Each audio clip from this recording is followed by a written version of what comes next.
Everyone, welcome back to my channel অন্নপূর্ণার হেসেল। আজ আপনাদের করে দেখাবো সাবুদানার শরবত। তার জন্য আমি প্রথমেই জেলিটা তৈরি করে নেব। আমি এখানে একটা মিক্সিং বল নিয়ে নিয়েছি, এর মধ্যে দিয়ে দিচ্ছি জেলি মিক্স। জেলি মিক্সটা দিয়ে একদম ফুটন্ত গরম জল ব্যবহার করব। এই জেলি মিক্সটাতে 500 ml জল লাগে। দিয়ে খুব ভালো করে একটু মিশিয়ে দেব যেন কোনো লাম্পস না থাকে। খুব ভালো করে মিশিয়ে নিয়ে একটি ছড়ানো পাত্রে আমি মিক্সটা ঢেলে দিচ্ছি। এবার এটা সেট হওয়ার জন্য 45 মিনিট রেখে দেব।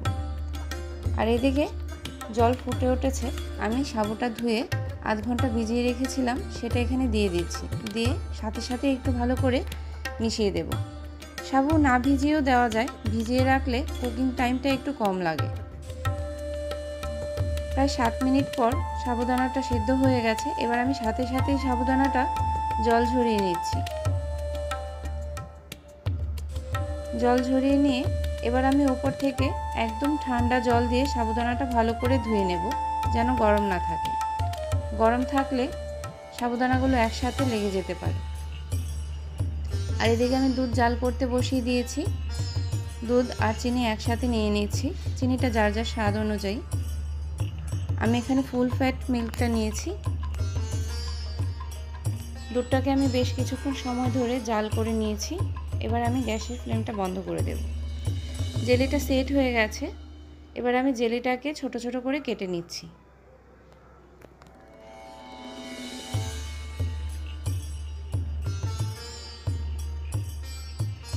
পঁয়তাল্লিশ মিনিটেই জেলিটা রুম টেম্পারেচারে ভালোভাবে সেট হয়ে গেছে।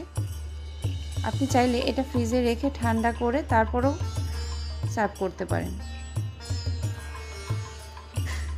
আমি দুধ সাবু দুটোই খুব ভালো করে ঠান্ডা করে নিয়েছি। এবার সাবুর মধ্যে দুধটা মিশিয়ে নিচ্ছি।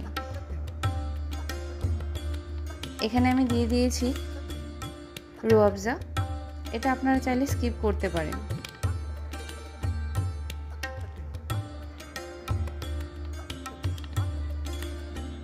রুয়াবজাটা দিয়ে খুব ভালো করে মিশিয়ে আমি একটা গ্লাসে দিয়ে দিচ্ছি আগে থেকে ভিজিয়ে রাখা তুকমা বা সবজা সিডস।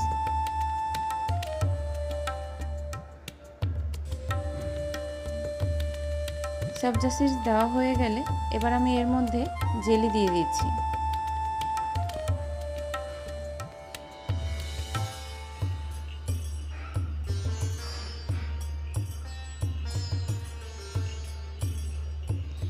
কিছু জেলি আমি দুধ আর সাবুর সাথে এখানেও মিশিয়ে নিয়েছি। এবার আমি গ্লাসের মধ্যে দুধটা দিয়ে দেব।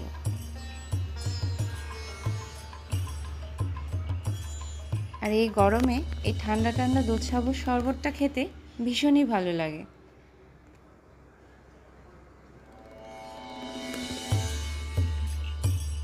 আমার রান্না যদি আপনাদের ভালো লাগে তাহলে please like, share and subscribe my channel.